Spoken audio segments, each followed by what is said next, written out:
I've uncovered so many things. I really got started with genealogy back in 1977 so we had a family reunion. I'm from a large family, and my roots go back to Virginia, North Carolina, and Tennessee.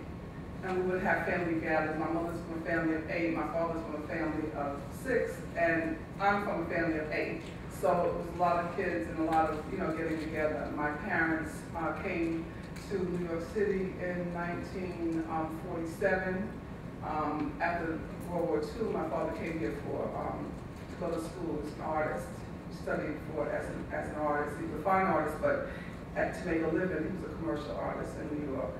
So, I don't know, many people who are from the South, my family was the first generation to move north, so we always had to go to Virginia for the summer. Where are you from? Well, in New York, people say, are you Jamaican? Are you from Trinidad? And I would say, no, I'm from Virginia. I look like Virginians. This is the way Virginians look. So that made me very curious about, yes, who am I? Who are my people? Are they, and to find out that, my Cherokee ran very strong on both sides, on my mother's side and on my father's side. But it's one thing to say I'm Cherokee, and once you get into genealogy, you realize that for Native Americans, they are the only people that have to prove their lineage, and they want to know if they're 1/4%, or 1/8%. I mean, no other people are asked to prove what percentage of your lineage are you Native American. Only Native Americans. So, my father's people from North Carolina, they're, and I'm going to show you photographs later on. They're dark-skinned. Some of them are dark-skinned.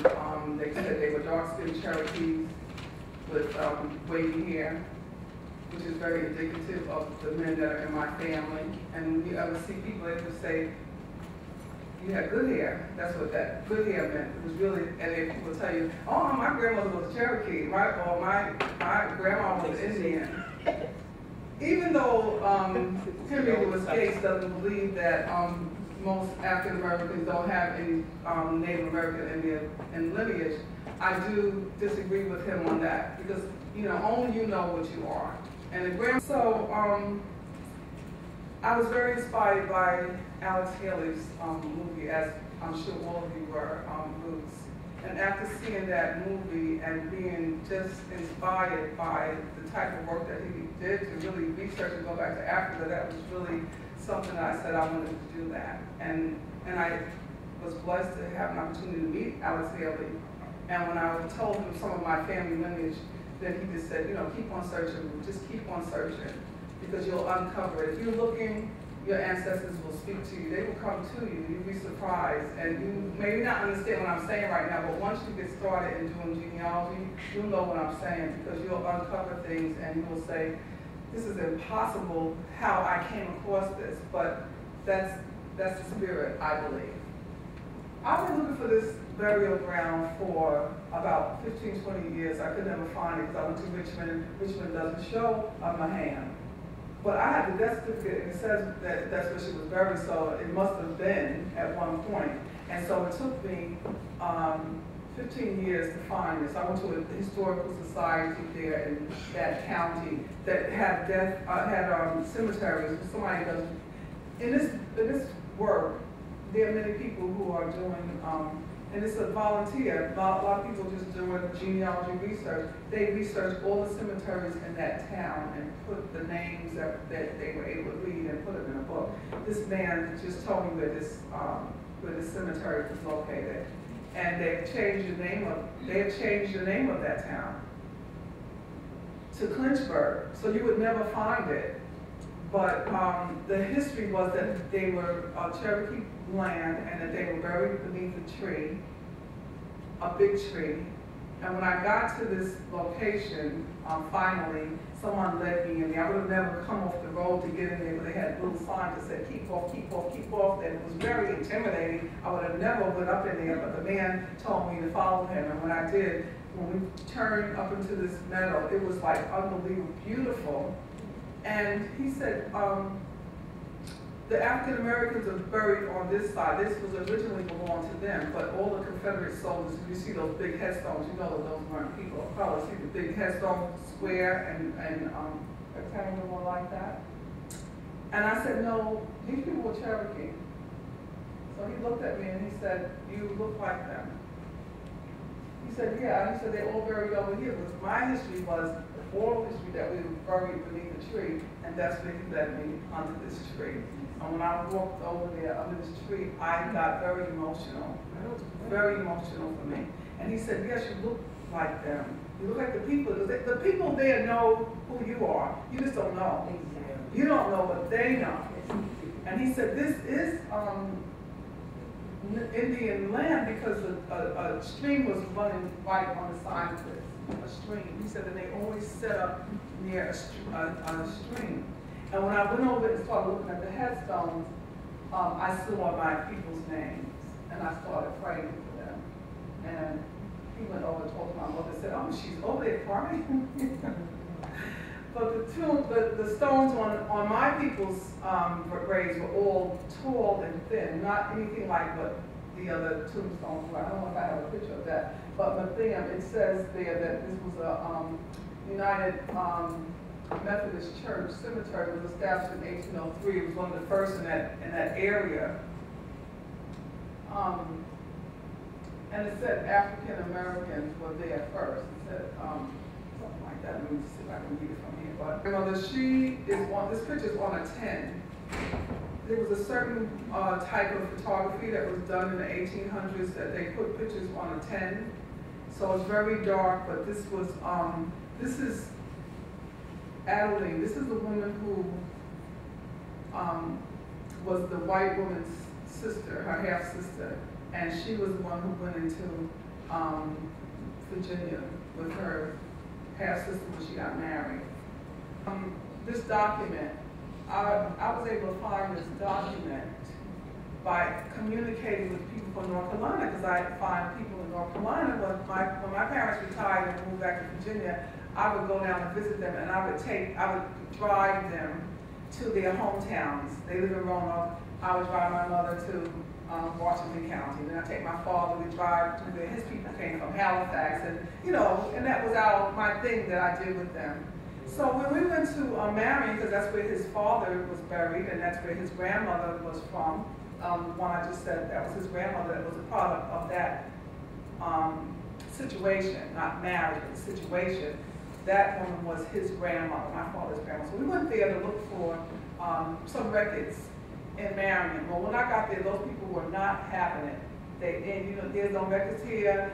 There's nothing to look at. Because you know why? I think a lot of people, like my grandmother said, that they stole the land from her. I think her father gave her the land, and then when he died, the kids took the land back. So they said that they stole the land. So when you go there looking and asking questions, they don't really want to talk to you at all. They get very, very trying to get the land back. Exactly. So they don't want to give you any information. So we got to Marion, they said, oh, we don't have any records here. So we said, well, they left from Wilkes County, North Carolina, and they went to Marion. They said, well, you can just go right over that mountain right over there, and you'll be right down in North Carolina. Well, we went over the mountain, through the woods, all around the bend. Grandma's house we go. Grandma's house we go.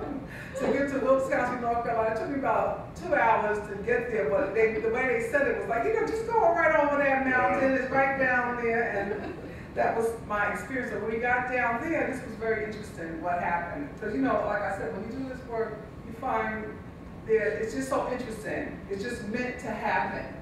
So I guess maybe some of you know that I used to have a millinery business. I had a hat business, and when I registered my name for my hat business, I went to New York, downtown to the court to register my name and so forth. There was a guy there in the office who I was saying, I'm trying to figure out what my name and my business is going to be, and da. I said, well, Ruth Hunt, and he said, Hunt.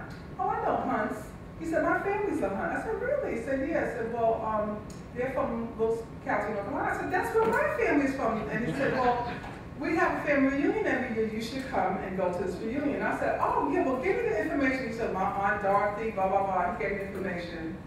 Well, I sent Aunt Dorothy all my information, but I never heard from Aunt Dorothy, all right? So it must have been about 2 or 3 years had passed by. I forgot about them.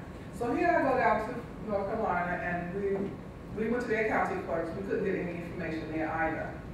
They weren't giving out any information, same way that they would at the way that they behaved in the other place. So we got ready to leave, my mother, my father, it was just my mother and father, and we got ready to go load the car, get gas for the car, go to the gas station. It was this old-fashioned gas station, and the guys were sitting in the back. It was a white gas station, but it was black guys sitting in the back at like a card table, just talking. And so they said, hey, where you all come from? They knew we were from, right? Where you from? So I said, oh, I'm from New York, my parents, but my grandparents, and the whole little story. So I said, so I was down there looking for hunts. And he said, and I said, they told me nothing. White folks wasn't giving no information. So he said, thank you, David. And so he says, well, I can take you where the hunts are. It's a whole slew of hunts. They all down, in Rowan River, the little town where the white folks were. I was in Wilkes County. So he said, but if you drive me down there, if you promise to bring me back, I'll take you down. I said, sure. So we put him in the car, we started driving, and we drove past this big church, and we looked at the cemetery, hunts, everywhere was a hunt. So we started knocking on different doors to find out, were they related to something, and they said, no, not this door, go to the next door, go over to this lady's house. So we go to the lady's house, and we knock on the door, and she said, oh, come on in, but she wasn't in the living room. She said, come on in. So we went in, and we sat down, and we were just sitting there, like, here we in some stranger's house trying to figure out if we were related. And she came out the back, and she said, oh, wait a minute, I'll be right back. And she went in the back, and she came back to me, and she gave me my picture. Oh, wow. She gave me my picture. Oh my God, how does this happen? You know that this is not by chance, this is spiritual. It goes on a deeper level. Because how did you walk right? First of all, we weren't even going to North Carolina, we went to Virginia. They told us to go over the mountain. We go over the mountain and through the woods, and we come up and we're leaving, and now we go to the gas station. Somebody said they drive us down there. We go there, and here this lady comes out with my photographs. Well, it blew my mother and father away because they didn't know I had sent the thing, so my mind started clicking that this was the woman that the guy had told me about, but I never heard from her. So then, we made nicey, and she invited us for a family reunion. We went to the reunion, and when we got to the reunion, we were still trying to connect the hunts, but I wasn't able to do that. But there was another lady that was there who came to me and said, look at my, look at my grandfather's discharge paper from the World War, from the Civil War. And I said, oh, Petty, that's a name that's a name. That's in my family. And I kept saying, oh, yeah. And so she gave me a copy of it. And I said, I'm going to stay in touch with her. I couldn't find the hunts, but now this Petty appears, and I had that in my family history. And she gives me a copy, or she gave me a copy. And I kept saying, well, I know Abraham Petty was my relative, but it was Adelaide. And she kept saying, we don't have no Adelaide, we don't have Adelaide. Maybe 2 years passed by, 3 years passed by, and she finally sends me this document where she says, Joanne Petty, remember I showed you the thing, Joanne Petty, she married a porter who lived in Rye Valley, Virginia.